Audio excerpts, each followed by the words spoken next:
नमस्कार दोस्तों, स्वागत है आपका YouTube स्टोरी चैनल में। दोस्तों, ये कहानी एक पत्नी और पति की है। ऐसा क्या हुआ कि पत्नी अपने पति से तलाक मांगती है तो राजू के पैरों के नीचे से जमीन खिसक जाता है। राजू के पिता एक सरकारी स्कूल के टीचर थे, गांव में ही रहते थे। राजू बचपन से ही पढ़ने में बहुत होनहार था। राजू के पिता बचपन में ही अपने दोस्त उमेश की लड़की से, जिसका नाम था उर्मिला, उससे शादी के लिए हाँ कर रखी थी।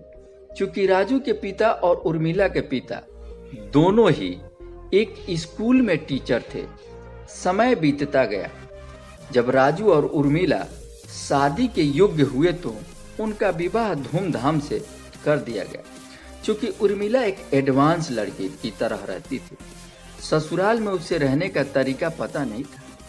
राजू उसे समझाता था, ये गांव है, शहर नहीं। इस बात से अक्सर राजू और उर्मिला में झगड़े हुआ करता था।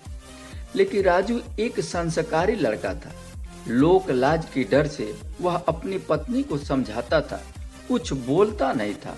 वह अपने पिता से भी शिकायत नहीं करता था, किंतु पिता तो पिता ही होता है।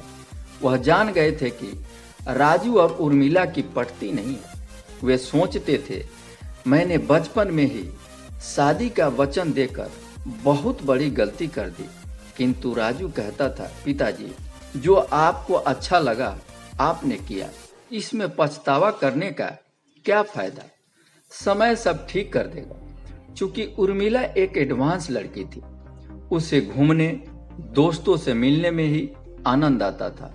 वह घर के कार्यों को भी नहीं करती थी। बेचारा राजू सब कुछ सहन करता था, क्योंकि वह उर्मिला से बेहद प्रेम करता था। किंतु उर्मिला उसकी भावनाओं की कद्र नहीं करती थी। वह एक समय ऐसा आया कि उर्मिला अपने एक वकील के साथ घर आई और राजू से बोली, मैं तुम्हारे साथ नहीं रह सकती, जितना पैसा लेना है ले लो, परंतु मुझे तलाक चाहिए। राजू बोला, क्यों, क्या हुआ, मैंने क्या किया, मेरा गुनाह क्या है? उर्मिला बोली, बस कुछ नहीं, मैं इस झोपड़पट्टी में नहीं रह सकती। राजू के ऊपर पहाड़ सा टूट पड़ा। वह अपने पिता की ओर देखा।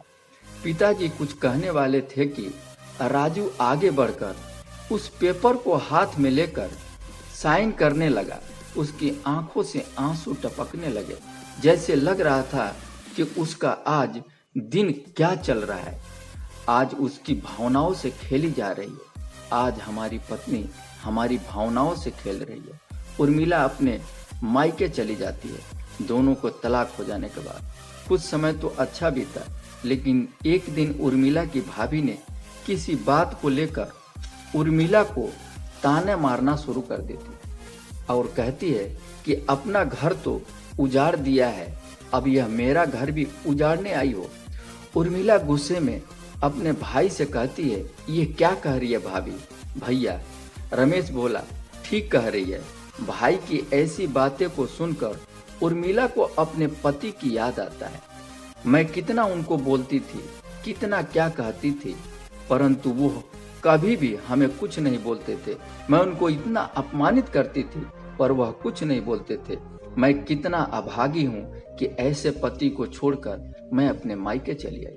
अपने पति से तलाक लेकर मैं क्या कर बैठी, अब पछताने से क्या होता है।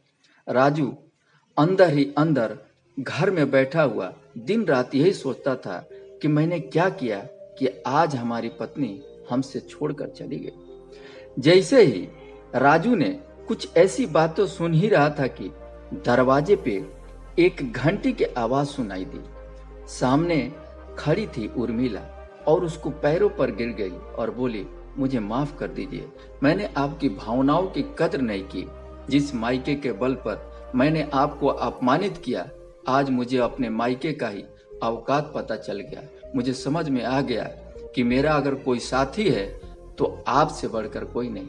इसलिए दोस्तों, पति पत्नी के झगड़े तो होते हैं, परंतु एक पत्नी के लिए पति ही सबसे बड़ा दोस्त होता है। नमस्कार दोस्तों।